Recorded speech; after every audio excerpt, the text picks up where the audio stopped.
advertising. We have a great crowd online with us today, lots of friends, university partners, and newcomers. I want to give you a quick introduction of myself and John Horn, our presenter for today. First, my name is Nicole Forschler, and I'm your moderator. I'm the Vice President of JMH Consulting, and if you have any questions after this presentation, please feel free to reach out to me. We can set up a more personalized one-on-one consultation about your online marketing and are happy to work with you as a partner if you want after the webinar. John Horn is our presenter today. He's the President and Senior Marketing Consultant for JMH Consulting. John started his career as a technology and web consultant many, many years ago, but has worked in higher education supporting university marketing initiatives and helping universities to expand their reach for more than 12 years. So some final housekeeping notes before we get started.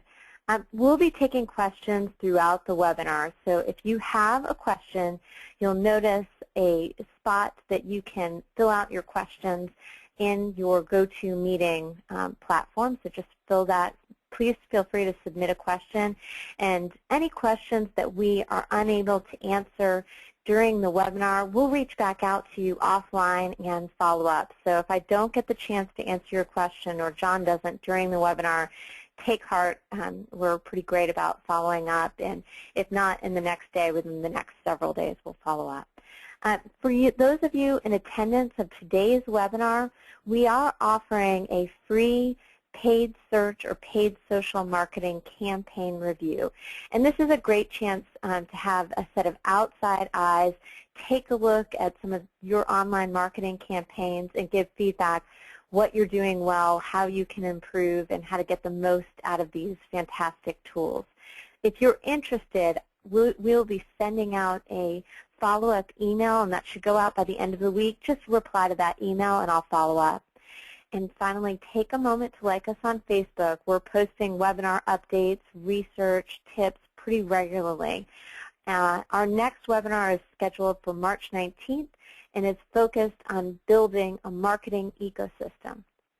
So that is all of the housekeeping tips that I wanted to share with you. We look forward to having you participate in our webinar, and I will go ahead and turn it over to John Horn.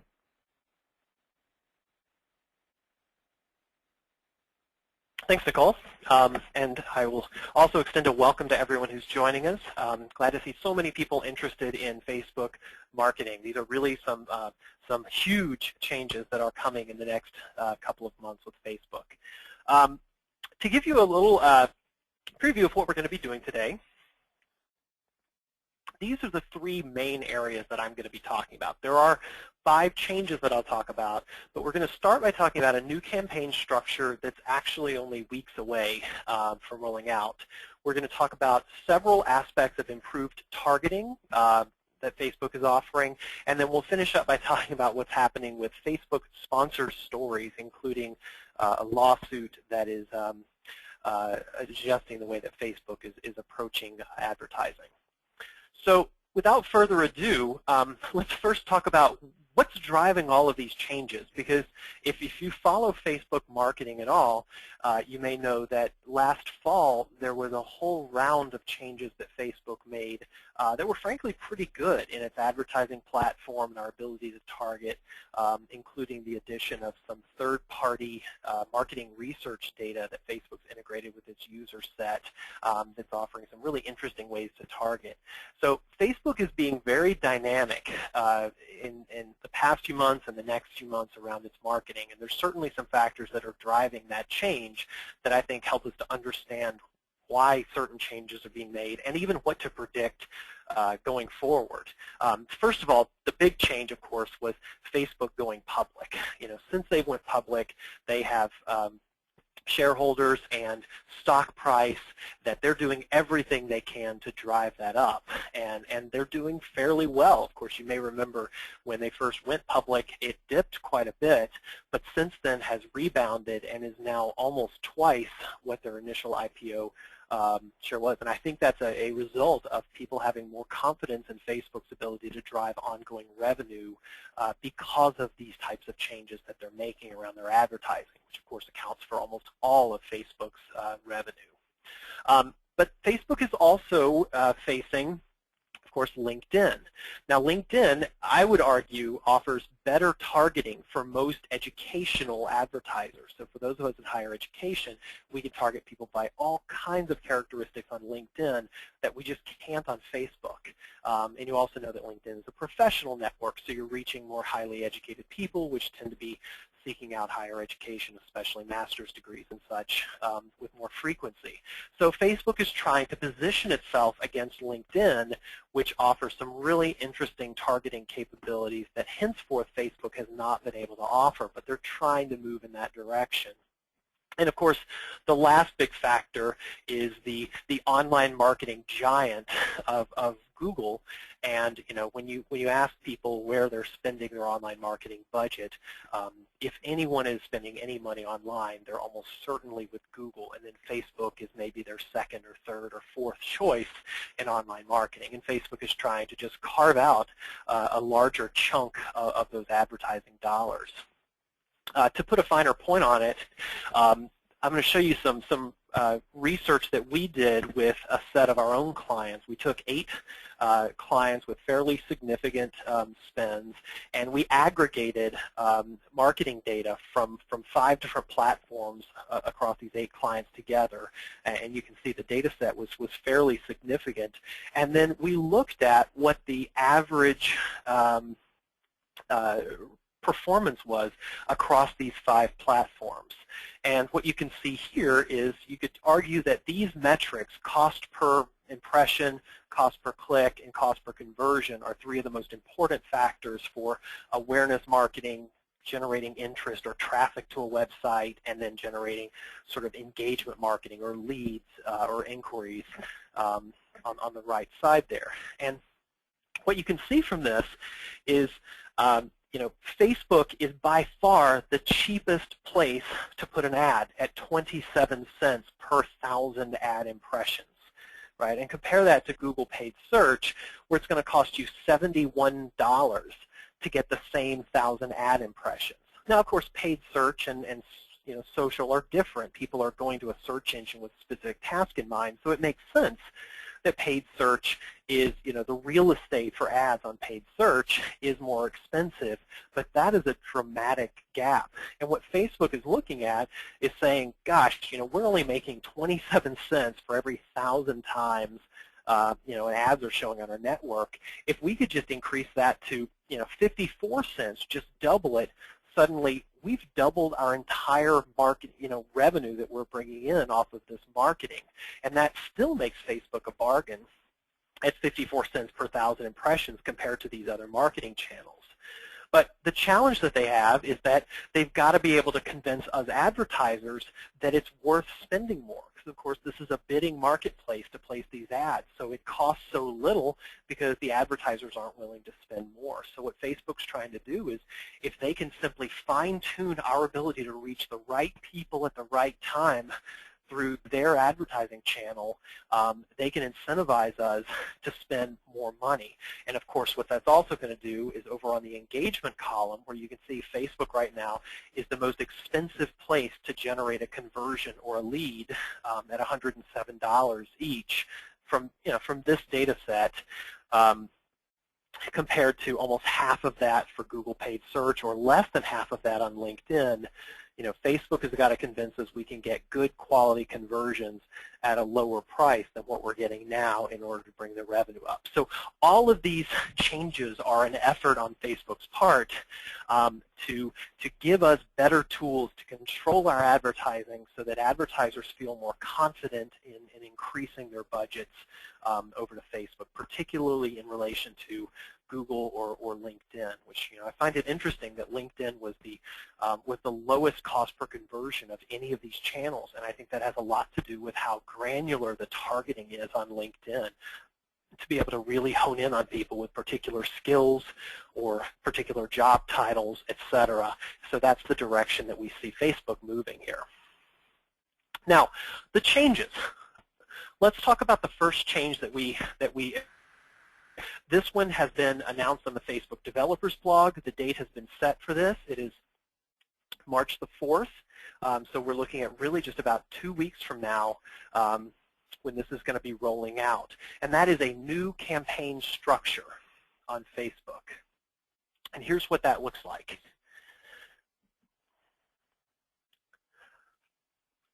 So this is a diagram right off the Facebook developers blog showing us that what are now considered to be campaigns, starting on March 4th, are going to be called ad sets.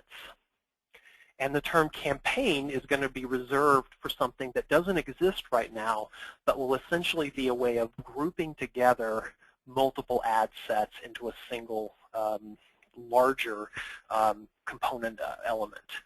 So campaigns are going to become ad sets, and Facebook has gone so far on their blog as to say, it's really going to be the same element. It's going to be the campaign. We're just going to be calling that an ad set from now on, and the groups of ad sets are going to be called campaigns.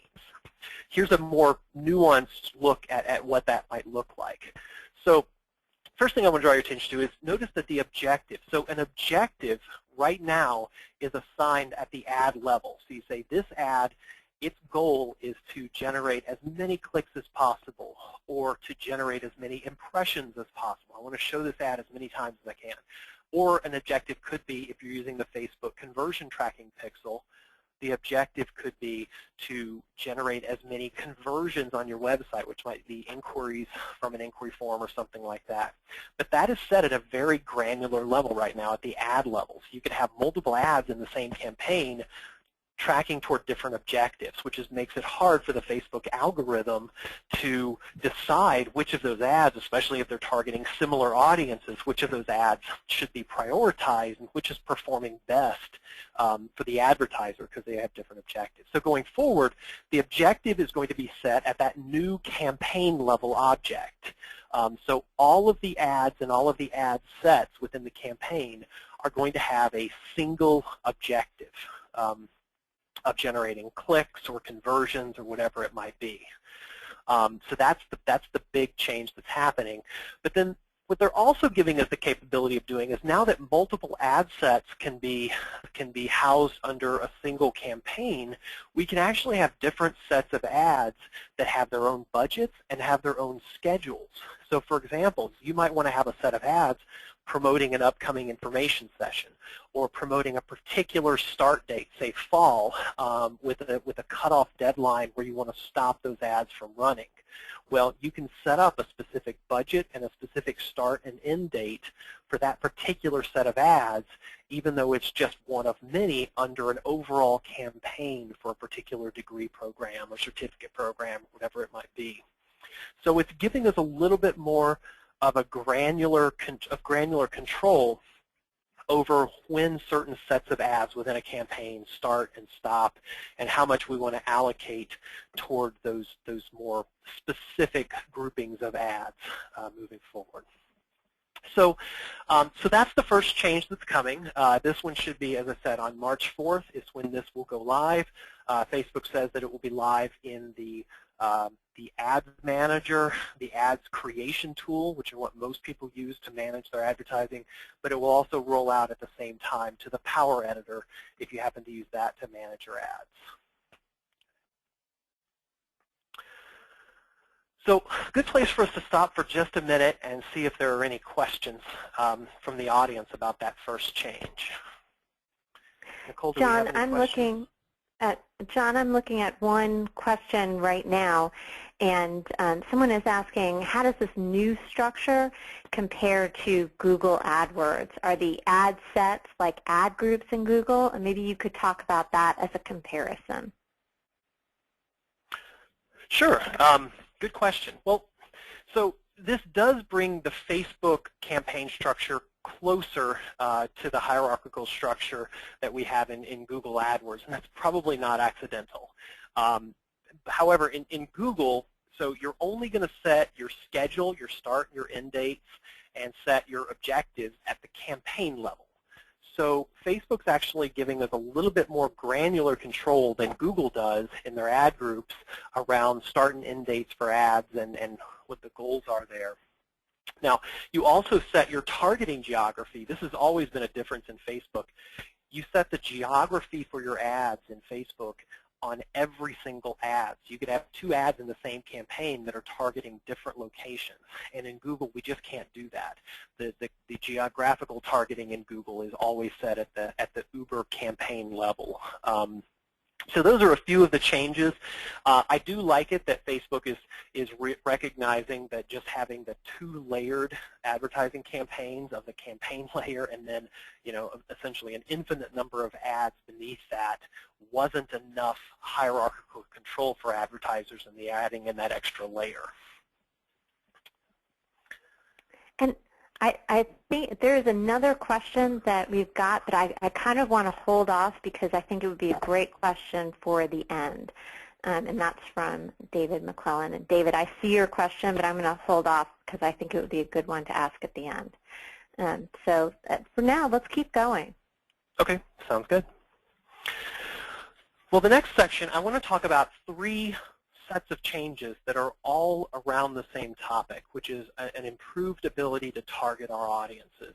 And if you think back to some of the rationale that I talked about for Facebook moving in this direction of improving its marketing options for us, being able to better target these people on Facebook is going to make us feel like our advertising is more valuable. Because if I can be more certain that I'm really reaching my target audience, I'm going to see better conversion rates, I'm going to see lower cost per conversion, I'm going to be more willing to allocate a larger portion of my advertising budget to Facebook. So this is an area that they are really spending some effort in. And we expect these changes, at least this is what Facebook has told us, that these changes are going to be rolling out in the 2nd week of April, April 9th to be precise. Now, here's the first of these changes. At this point in targeting and creating ads on Facebook and targeting our audiences, we can target by what Facebook calls keywords, topics, broad categories, in addition to things like geography and age and gender and other things. But these 3 are all very similar. And let me give you an example of how these are different, but also how similar they are.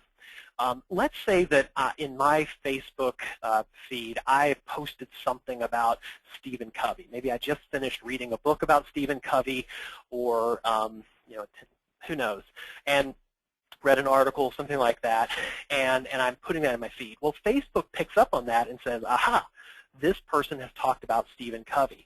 And if I've done that in the past 30 days, I get thrown into this group of people who are targeted based on keywords, based on terms that I've used or have included in my post, or maybe have liked in a post that someone else put up around Stephen Covey.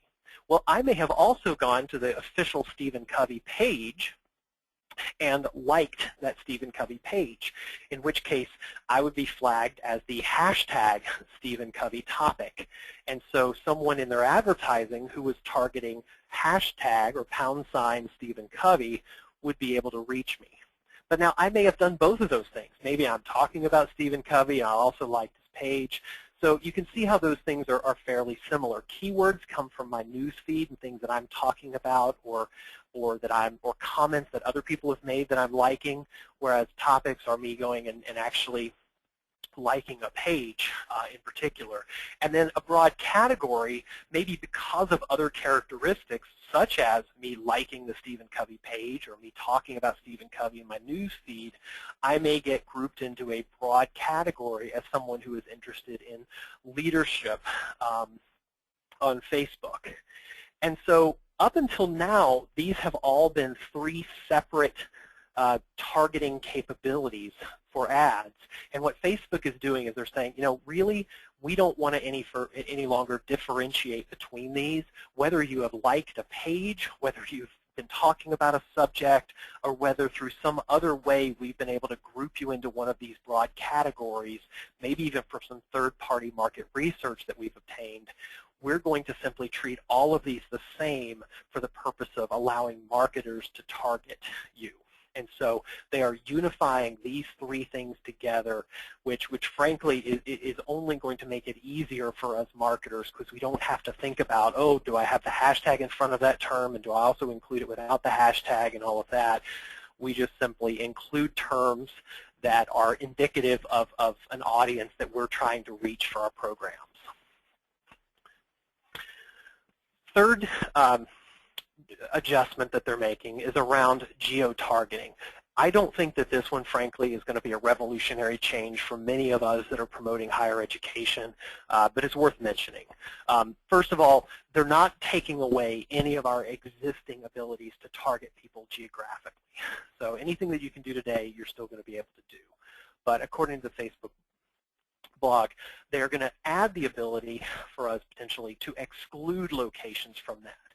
So, for example, you might be trying to reach everyone in a state except people in a certain area. You could exclude those and not target that region. And then we're also going to have the ability to combine at a more granular level areas of differing size. For example, you could target a certain zip code plus a certain city area plus an entire region or state. So we're going to be able to combine in more creative ways than we have previously, different geographic areas and geographic areas of different size and scope. So again, I don't think that's revolutionary for us. We may, certain advertisers may find some ways to leverage that. But I think that the next change that I'm going to talk about is honestly the biggest change around targeting for us, and I think many people will be excited about this. So let me jump to that one, which is improved demographics and behavioral targeting. Now, here's what that means.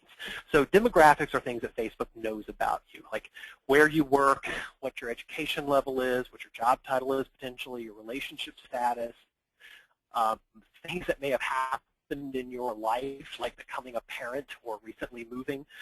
So these are all characteristics that Facebook knows about you, and they are putting a lot of energy into allowing us advertisers to better reach members of Facebook based on these characteristics. They're also opening up a new targeting type, and this is not completely new behaviors to Facebook, but for the first time they're pulling these behaviors out. They have previously been sort of lumped in with many of these other demographic targeting capabilities and some of this third-party research. But they're really going to tease this out and say, no. If we know something about someone's sort of propensity for doing a certain thing, and I'll show you some examples of this in a minute, or that they are preparing to, let's say, take a trip, which would be a behavior, we're gonna separate that out and treat that as a separate method of targeting. Okay. So let's drill into a couple of these and talk about how they might apply to higher education marketing. So first of all, educational status. This is one of the most important factors for higher education marketing, because if I know what someone's previous educational attainment is, I have a much better sense of whether that person is going to be a good candidate for the particular educational program that I'm offering. Obviously, this is one of the key things, arguably even better than knowing the age of the person that I'm targeting. So here's the items that are highlighted up there now are the 3 educational statuses that we can target right now. I can target someone who is in high school, who is in college, or who is a college graduate. Okay, that's it. All of the other items up here are the items that Facebook has listed on its developers blog. And I should mention what this is. So the developers blog is information that Facebook is giving to software developers who are creating third-party software applications that then allow users of those applications to create and manage their ads through Facebook. So this is how Facebook releases a lot of this information about upcoming changes in their platform, because those software developers need time to be able to incorporate those into their software packages before the changes go live in Facebook. And so it's looking like Facebook is going to be allowing us to target all of these other groups. And let me give you some examples of how this would be helpful. Right now, if you're running a degree completion program, simply knowing that someone was in high school doesn't really apply. If somebody is in college already, well, maybe if they're in an associate's degree program, that might be applicable to try to market a degree completion program. But if they're already a college grad, that obviously is. So there really isn't a great way to target people who would be candidates for degree completion. However, with the addition of the some college or associate degree, those are both really good target audiences for a degree completion program. Likewise, we'll be able to target people who are high school graduates but don't yet have some college or an associate's degree. So if you're running a traditional sort of undergraduate degree program, but for adult students, you could set an age range of, say, 22 or 24 up and target people that are high school graduates, and there you're reaching people who have a high school diploma but no college yet, who might be candidates for an adult degree program. Also, if you're looking for someone who to recruit for a graduate program, you can target college graduates, and you can do that right now. But we could also target people who already have some graduate school, and maybe find out what their interests were in that later portion of their life, because we can also target based on majors and such. So there's some interesting opportunities here for targeting groups that we have not previously been able to target, that I think are going to open up some doors for us. Next thing I'll talk about are job titles. So Facebook is trying to improve its ability to allow us to target people by job titles. You can already do this a little bit just through interests. So one of the sort of pieces of information that Facebook has lumped in to that interest area has been job titles. Maybe you've talked about it, maybe it appears in your profile in Facebook, something like that. But Facebook is now going to be pushing for allowing us to really target people like project managers or nurses or director of training or accountants, all kinds of interesting job titles that tell us whether a person is going to be a particularly good fit for the program that we're trying to market, right? And this is very similar to what LinkedIn has offered for several years now, and many advertisers find that really effective in reaching their audiences. The last thing I would talk about within this demographics and behavioral targeting are the behaviors. So this, again, is not brand new to Facebook.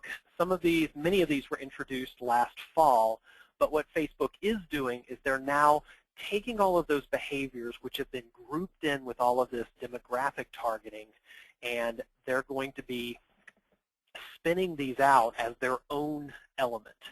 So some examples of behaviors where this might be useful to educational marketers would be business travelers. If I know that someone is traveling for business and I know some other things about them, such as what interests they might have, or what their job title is, that can give me an even better sense that this is a particular category of worker, to target. Also, like a intender China. That's a weird term they use with intender. But what that means is this person has an intention of traveling to China at some point in the future. So this is probably based on the things that they're talking about in their news feed, things like that. Who knows how Facebook is putting this information together, but they can identify people who have a likelihood of traveling to certain other countries. So this might be a good candidate for if your department offers foreign language programs or maybe degrees in particular cultural studies like Asian study degrees, things like that, can help you identify those people. Another behavior they've identified are gamers. This would be a candidate for various types of interactive gaming programming degrees, or a variety of, I've seen many credit certificates in video game development, things like that, that might interest people who are avid gamers. And then last example would be green living enthusiasts. So right now we're marketing for one of our clients an MBA in sustainability, and we're also a master's in environmental studies. So both of those might be interesting candidates for targeting people who are green living enthusiasts, perhaps combining that with some aspect of their educational attainment. So if I know they have an undergraduate degree, maybe even know that they majored in certain topics in their undergraduate degree, and I know they're a green living enthusiast, that might give me a very good target audience for one of those graduate degrees that I mentioned. So to kind of wrap that all together of this behavioral and demographic targeting improvements Facebook's making, what they're really trying to do is to give us the ability to hone in on that audience. In fact, it's starting to feel more like the kind of targeting that we have on LinkedIn, which is both good for Facebook and probably not accidental that they're doing that. And Facebook looks at LinkedIn, I'm sure, is studying their advertising platform and trying to figure out how to adapt parts of it to what Facebook knows or can learn about its users. So we can target people by their location, by their age, by interest that they have because they're talking about them or they've liked certain pages, their educational level, behaviors that they may be showing us or maybe indicating that they have based on things they're talking about, and their job title. And if we take all of those things, that's a pretty good targeting capability. So good point for us to stop again and see if anyone has questions about that.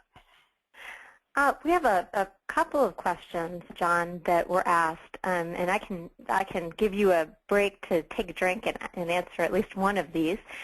One question that came across is, what is an example of when you would like to exclude a geography? You mentioned earlier that we will now have the opportunity to exclude certain geographies. So an example of when you might want to exclude a geography, and you can think of it more as when you want to target differently a geography. So we might be, for example, creating a campaign targeting Virginia, but DC is a very different metropolitan area from the rest of Virginia, which includes some very beautiful, mountainous, and extremely rural areas. So we could target all of Virginia with one set of bids, but you might want to use a different set of bids near DC. So you would exclude DC for your targeting. And John, you can jump on and add to that if you'd like. No, that's absolutely right. The ability to differ your bids because the competition is going to be higher in some areas. So excluding those areas where the competition is going to be really high so that the DC, the suburbs in Virginia of DC and the huge population centers that are there aren't eating up the daily budget that you've established for all of Virginia. And maybe you set aside a different budget for just that DC area where you could target maybe DC in a 50-mile radius around it. So, that is a good example, Nicole. Another question we have is, where do you think Facebook is still lacking in its targeting? Oh, that's a good question. Well, one of the things that we really can't do yet, but there's been some hints that this may be coming. It doesn't look like it's going to be coming in April, but it very well may be coming not too long after that, is the ability to combine different interests and together using Boolean logic sort of and combination. So I'll give an example. It's hard to explain that. Right now, let's say that I wanted to combine people together who were interested in business but also interested in environmentalism. Well, if those are both, if both of those Facebook considers to be interests, I can't say I want to target people that have this business interest and environmentalism. I have to look for a way to target one of those two through some other category, such as a behavior that people might have, or age, or educational attainment. So Facebook realizes this, that there's some real value in being able to say, I want to target people that have this interest and this interest together, but we can't do that right now. And then the other thing that I've noticed on Facebook is right now, we don't have the ability to target groups that have only a few hundred members. Facebook really wants you to target big, large chunks of groups. So when I've looked for members of certain associations or people who have liked some local chapters of national associations that might only have a few hundred likes on them, I can't target those groups. But when you look over on LinkedIn, they allow you to target some pretty darn small groups. So local city-level chapters of associations you can target on LinkedIn, but can't right now on Facebook. And the last question, and I'll speak to some of this, and John, you can add to if you like, is someone also asked, how is Facebook aggregating this information? How do they know if you want to travel somewhere, as an example? And a great kind of motto for Facebook, I think, is in their world, you are who you like. So if you have liked pages, liked groups, if you like articles, they're monitoring that, and that's how they're getting a sense and aggregating that information about you and tracking it. So that's where you're getting help with the targeting, is they're taking a look at articles that you like and things that you're talking about and groups that you have mentioned. And that's how they're leveraging that aggregate information for advertisers to use. Yeah, agreed. And there's certainly some level of mystery around this, and I think Facebook, that's been an intentional decision on Facebook's part, not to make that transparent as to where they're getting all of their aggregated information from, and I've wondered the same thing. I do know that Facebook has been partnering with some third-party market research firms, the same ones that might be providing business lists for traditional mailings for decades, who know a lot about us based on what magazines we read and and other decisions that we make. So Facebook has been acquiring data sets from third parties and then mapping that on using whatever information they have to match up people, whether it's phone numbers or email addresses or things, to their users. And that's where they're getting some of this information, in addition to what Nicole was talking about with just monitoring everything that you're doing and making some assumptions. And there's certain messiness around that. Just because I like a person's comment about a certain topic doesn't necessarily mean I'm interested in it. And we don't quite know exactly how Facebook is making those decisions about throwing people into certain categories or not. Good question, though. Okay, John. Well, why don't you continue? We just have a little bit of time left, and I know you had a couple other things you wanted to share.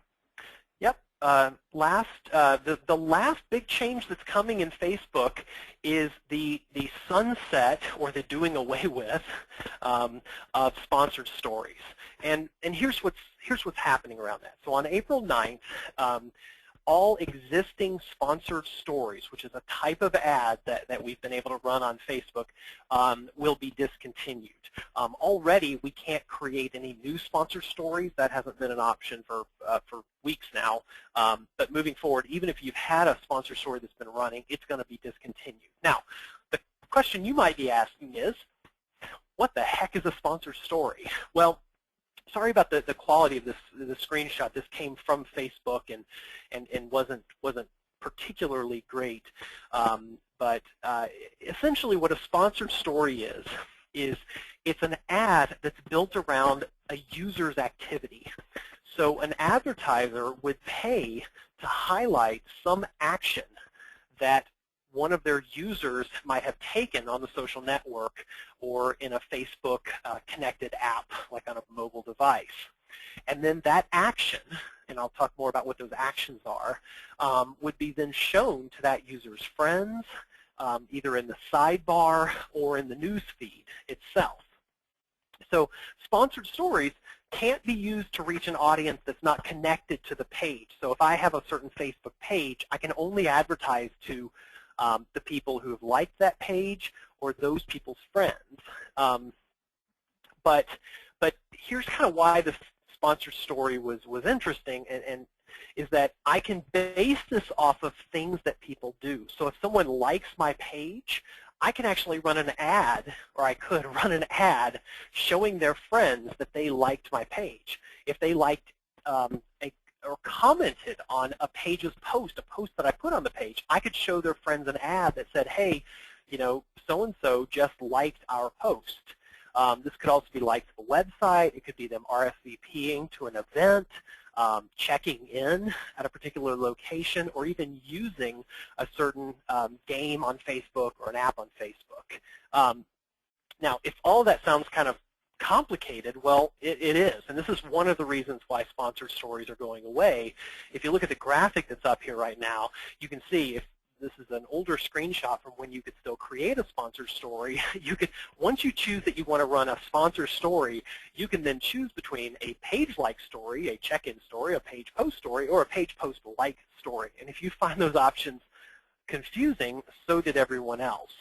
And that's one of the reasons that Facebook is moving in this direction. So what Facebook is doing is they are going to be simplifying the variety of ads that we can run from 27 different types of ads, which is what we had back in the fall, I guess, down to about 12 or 13. So they're almost cutting these in half. And I think that this move is in an effort to make some of this advertising a little more intuitive for people, because really even Facebook has pretty much admitted that some of these advertising options weren't very clear as to how they worked. Now, there was another factor in the sunset of sponsored stories. If you take a look at this ad, you know, imagine being old Nick Burgess there, who just got advertised to all of his friends because he bought a 55-gallon drum of lube. Now, who knows what he's doing with that? But it was for Valentine's Day and every day. And so you can see how awkward that can become, the idea of an advertiser being able to run ads with your name, your picture, and even your actions built into that ad. And there was a lawsuit around this, and in the settlement, one of the terms of the settlement was, in addition to some monetary compensation, was to essentially eliminate the ability for advertisers to run ads based on users' activities. So I think it's a pretty good idea.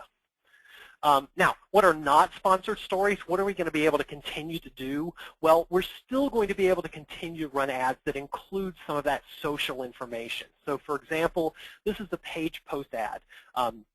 I can post onto my own page, and then I can show that post to anybody that I want to, and it will appear in the news feed for those people. And you've probably seen this, called a suggested post. I can also do promoted posts, very similar. The difference here is that this is a post from a page owner, so you would be an owner of a page on Facebook, that targets the people who have liked your page and friends of those people. These are very similar. These two ad formats, very similar. Really the only difference is, number two, you can't target anybody. So you can't use all those demographic and behavioral targeting capabilities for page post ads, for promoted posts, I mean. These are only to your fans and their friends, but there's a simpler mechanism to create these ads. You can actually create these promoted posts directly from your Facebook page. You don't have to go into the advertising channel to do that. And then lastly, there are the marketplace ads. So these are the ads that appear over in the sidebar of the page.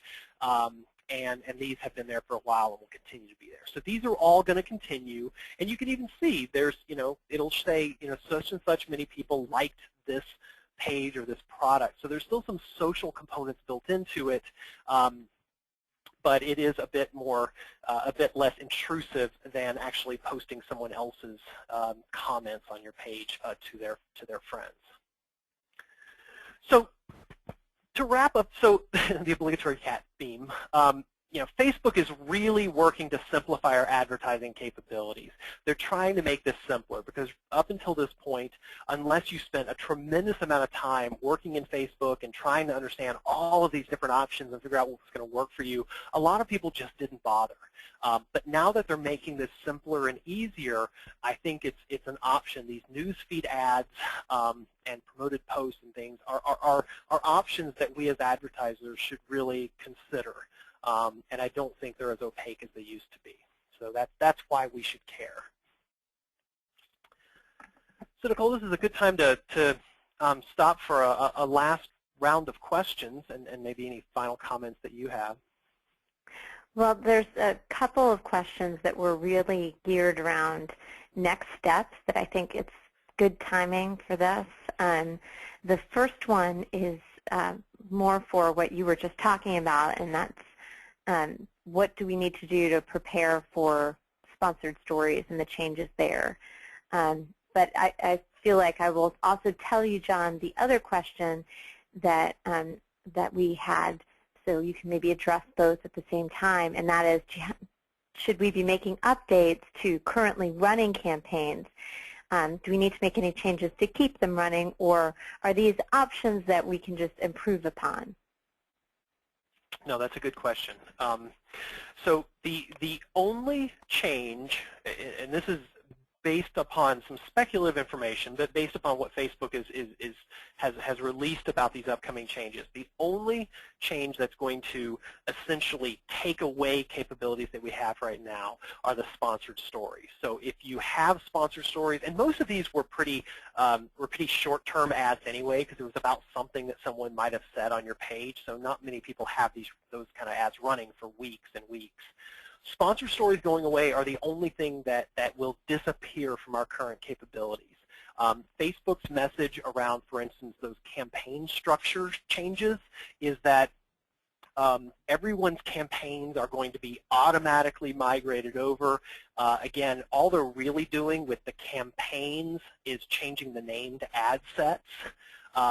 So there really isn't anything significant that we need to do other than, I would say, to begin to take advantage of some of these additional capabilities. You certainly want to begin doing that. But there really isn't anything. You're not going to lose any capabilities as of March or April. You're just going to gain additional options. And I think there might be another question or two, but why don't you continue on, and we'll, I'll ask this last one that Cheryl has sent.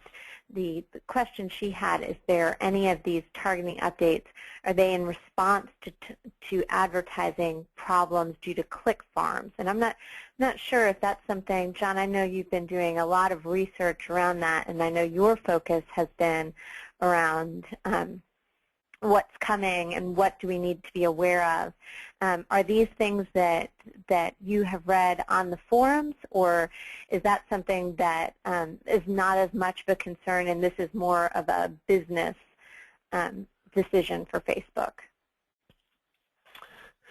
Well, first of all, I will say that most of the information that I'm talking about here is available through either official Facebook channels or people that are reporting on direct conversations with Facebook. And Facebook is pretty reticent to talk at all about the click farms. they have acknowledged that they do exist, but they try their best to not have anyone think about the fact that there are automated robots or even rooms of people out there somewhere that are going through and just clicking on ads. And they do try to filter out as many of those fraudulent clicks as possible, and there have been varying reports, and some of you may have read some of the articles that came out a year or so ago about what proportion of clicks on Facebook are true legitimate clicks and which aren't. I don't think that many of these changes are in response to that. What I will say is that Facebook is highly incentivized to provide us advertisers with better ways of honing in on our audience. And the more narrowly we can hone in on our audience, so if we know that so-and-so has an undergraduate degree and has has interest in these 2 or 3 areas, that's really hard to fake with a click farm. So the better capabilities they can give us to target, the less likely it is that our clicks are going to be fraudulent, and the more likely it is they're going to come from legitimate sources. So I certainly think that that's been in the back of their minds, and if nothing else, it gives us advertisers a little bit more confidence that the clicks we're getting are legitimate. Okay, well, thank you. Thanks for taking a moment to talk about that. I will let you wrap up and leave us with our final thoughts. Sure. Well, as a final thought, I'll throw this up. I'm not going to read this slide out to you, but we'll be sending out a recording of this presentation, and you'll also we'll be happy to share the slides as well.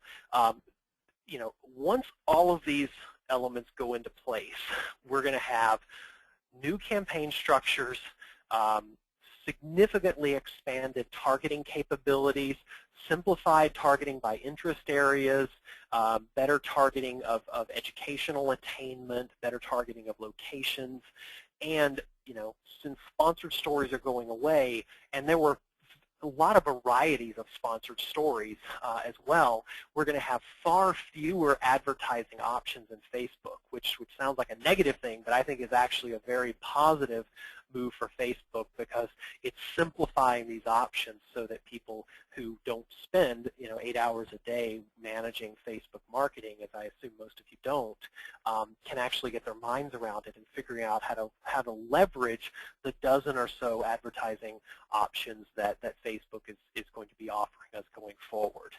So reminder that the campaign structure changes are coming in early March, and the other 2 sets of changes are coming in early April. And I think, Nicole, you'll reiterate this, but if anyone wants to have us take a look at one of your Facebook campaigns to see how you're structuring it, even outside of these changes, we're happy to do that, as we are with an AdWords campaign or a LinkedIn campaign. Great. Well, yes, I will reiterate. We will be sending out a follow-up email that if you had to leave or got pulled into a phone call in the middle of this webinar and want to view the recording, the email will have the recording, and we are also offering a free review of a Google campaign, Bing campaign, LinkedIn or Facebook campaign.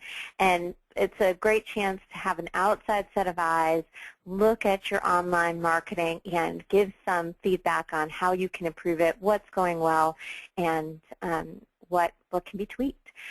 The last thought I'll leave you with is that we will have one more webinar coming up, March 19th, and we hope that all of you will join us for that. That'll be a slightly less targeted on a specific platform, but thinking more holistically about how to build an online marketing ecosystem, because as many of you know, it's not one platform that's going to make or break marketing for a program. It's a whole series of steps, and it's a courting process for prospective students. I will also be speaking at the UPSEA annual conference, so we hope to see all of you there. Please come by and say hi to us and like us on Facebook. So I know there were a couple of questions that we did not get to, and we will follow up and answer those questions in the coming days, at the very latest by early next week. Thank you for your time and energy. And John, thanks for a great presentation. We appreciate it. Sure, happy to do it. This is fun stuff. All right, everyone. Have a great day and a great week, and we will talk with you soon. And keep an eye out, as I said, for the email follow-up. Bye-bye. Thanks, everyone. Bye-bye.